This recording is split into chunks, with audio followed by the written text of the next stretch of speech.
Your question number 2 says that explain how the income of the consumer determines the demand. It is a simple question. The question is asking you all that how income changes will affect the demand of the consumer, or how it will affect the purchasing power of the consumer. You have to begin your answer writing that generally there is a direct relationship between income and demand. Okay, there is a direct relation between income and demand.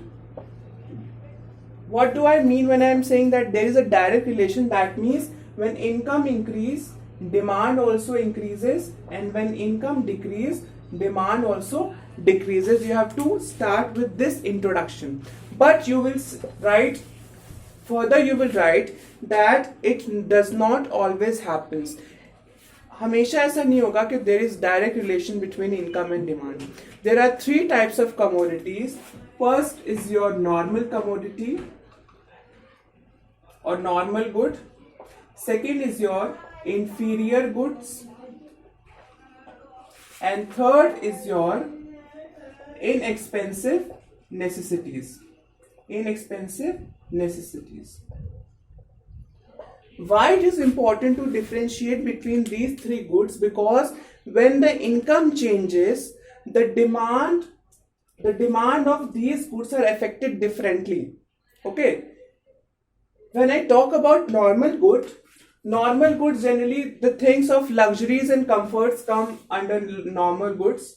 Luxuries and comforts like your gadgets, ACs, all these things, cars, bikes.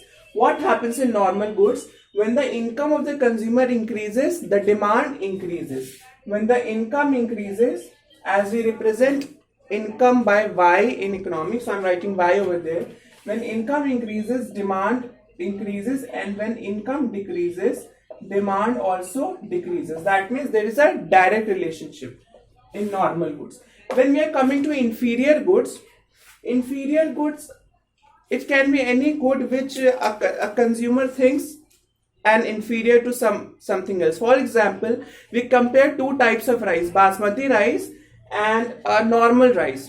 Okay, so if I talk about normal rice and basmati rice, then in the mind of the consumer that normal rice is inferior to the basmati rice because its quality is less.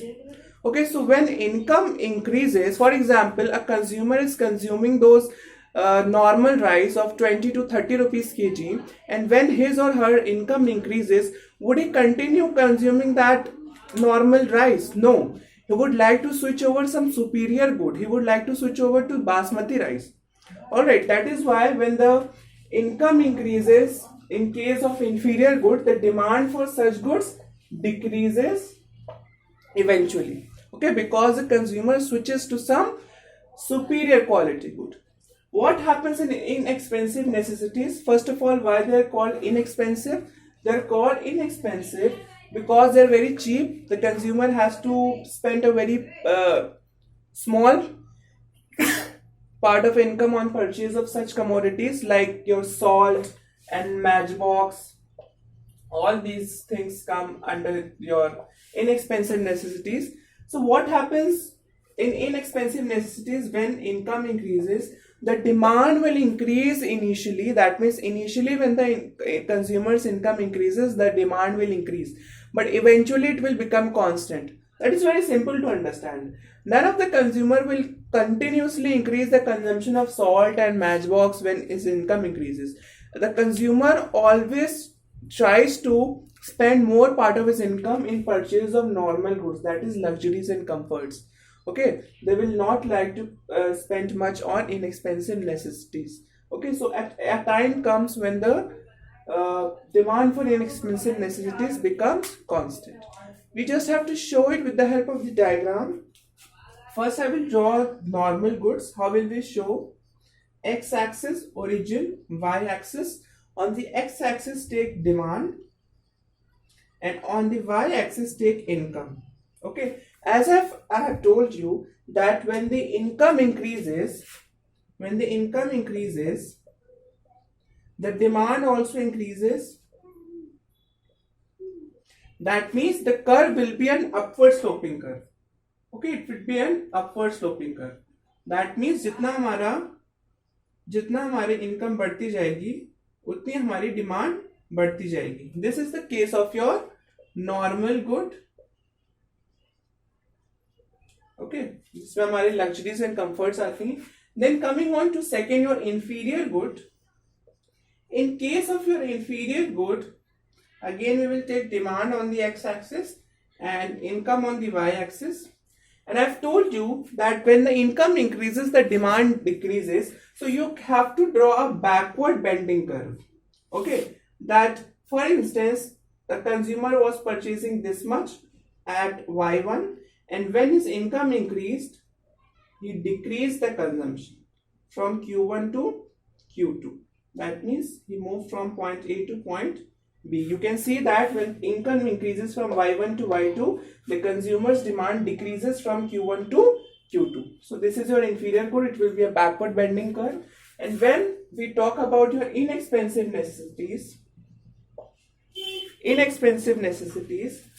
again we will take demand on the x-axis and income on the y-axis. And I have told you that initially with the increase in the income, the demand for such commodities increase, but a time comes when it becomes constant. So initially I will show that the demand is increasing and eventually it will become constant. That means it will not increase beyond this point, because the consumer will not only spend all of his increased income on the purchase of salt and matchbox or commodities of inexpensive necessities. So I hope this concept is clear. And some of you have drawn all these three diagrams in one diagram. Please do not do that. It बहुत बुरा लगता है. So make three diagrams neatly and clearly and explain the diagrams.